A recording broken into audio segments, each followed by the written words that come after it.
Assalamualaikum warahmatullahi wabarakatuh.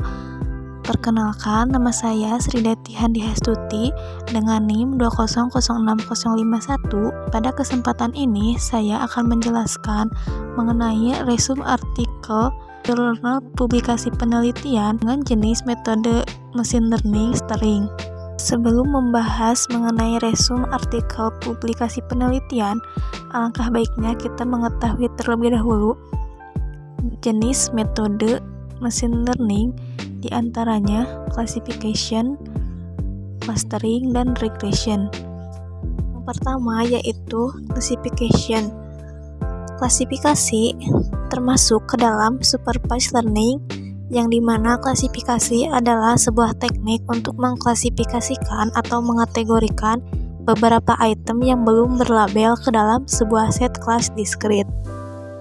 Klasifikasi mencoba mempelajari hubungan antara kumpulan variabel fitur dan variabel target. Dalam klasifikasi, variabel targetnya bertipe kategori. Adapun algoritma untuk klasifikasi adalah decision tree, naive Bayes, k-nearest neighbor atau KNN, logistic regression, super vector machine atau SVM, linear discriminant analysis, neural network, dan lain-lain. Yang kedua yaitu klasterisasi atau clustering, termasuk ke dalam unsupervised learning. Clustering dilakukan jika kita ingin menemukan cluster dari sebuah dataset. Jadi, cluster adalah sebuah kumpulan data atau objek yang memiliki kemiripan satu sama lain di dalam kumpulan atau kelompok tersebut, dan berbeda dengan objek di kelompok lain. Tidak seperti klasifikasi, di mana setiap data latih sudah memiliki label alias sudah ditentukan kelasnya. Dalam clustering, data tidak berlabel. Clustering umumnya banyak digunakan untuk segmentasi.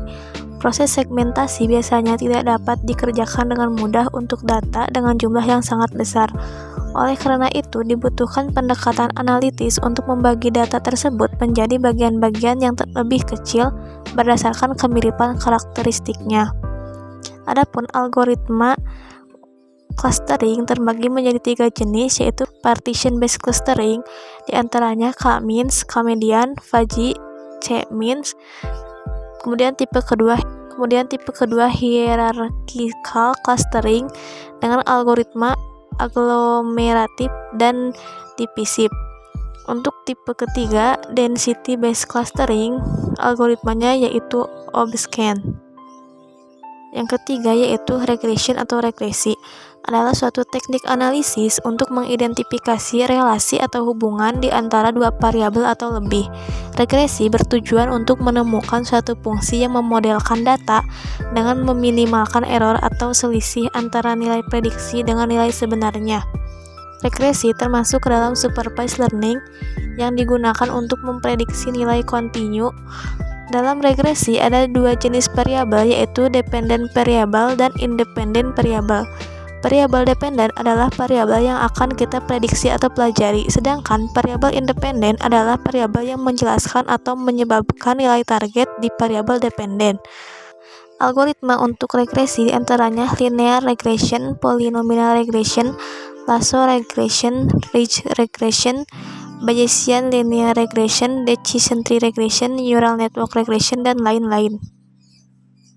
Yang selanjutnya akan membahas mengenai resume dari salah satu artikel publikasi, yang dimana artikel publikasi ini menerapkan metode machine learning tentang clustering. Adapun judul artikel publikasi ini adalah analisis persebaran penularan virus corona di Provinsi Jawa Tengah menggunakan metode k-means clustering.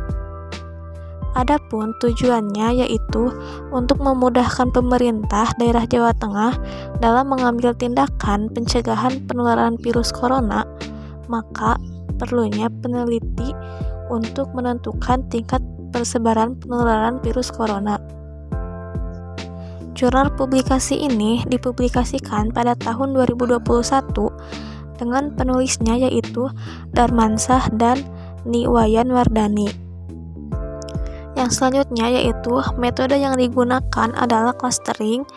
algoritmanya yaitu K-means, dan dataset yang digunakan dalam analisa tingkat persebaran virus corona di Jawa Tengah menggunakan data yang didapat pada Dinas Kesehatan Provinsi Jawa Tengah. Yang terakhir yaitu hasilnya berdasarkan hasil analisis dan pengujian yang peneliti lakukan dengan menggunakan algoritma K-means clustering terhadap data persebaran penularan virus corona di Jawa Tengah yang diperoleh dari Dinas Kesehatan Provinsi Jawa Tengah, maka dapat disimpulkan bahwa hasil penelitian ini adalah sebagai berikut. Analisa tingkat persebaran virus corona di Jawa Tengah menggunakan algoritma K-means clustering dan menggunakan aplikasi RapidBinner dalam pengolahan datanya.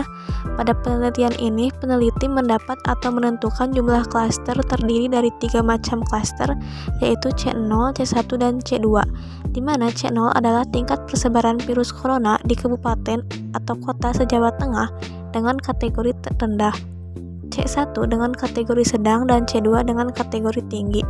Dataset yang digunakan berjumlah sebanyak 35 data. Hal ini berdasarkan jumlah kabupaten atau kota se-Jawa Tengah. Kabupaten atau kota yang tergolong penyebaran penularan virus corona terendah atau C0 di Jawa Tengah sebanyak terdapat 18 kabupaten atau kota, yaitu diantaranya adalah Semarang, Boyolali, Kebumen, Sukoharjo, Wonosobo, Magelang, Rembang, Surakarta, Karanganyar, Purworejo, Sragen, Blora, Temanggung, Grobogan, Banyumas, Klaten, Pati, dan Pemalang. Kemudian terdapat 1 kabupaten atau kota dengan penularan virus corona sedang atau C1 di Jawa Tengah, yaitu Kabupaten Kendal. Terdapat 16 kabupaten atau kota di Jawa Tengah yang kategori persebaran penularan virus corona tertinggi atau C2 di Jawa Tengah, yaitu Kota Semarang, Kudus, Jepara, Demak, Batang, Tegal, Banjarnegara, Pekalongan, Cilacap, Brebes, Pekalongan, Magelang, Purbalingga, Wonogiri, dan Tegal. Mungkin sekian yang dapat saya sampaikan. Mohon maaf apabila ada kekurangan. Wassalamualaikum warahmatullahi wabarakatuh.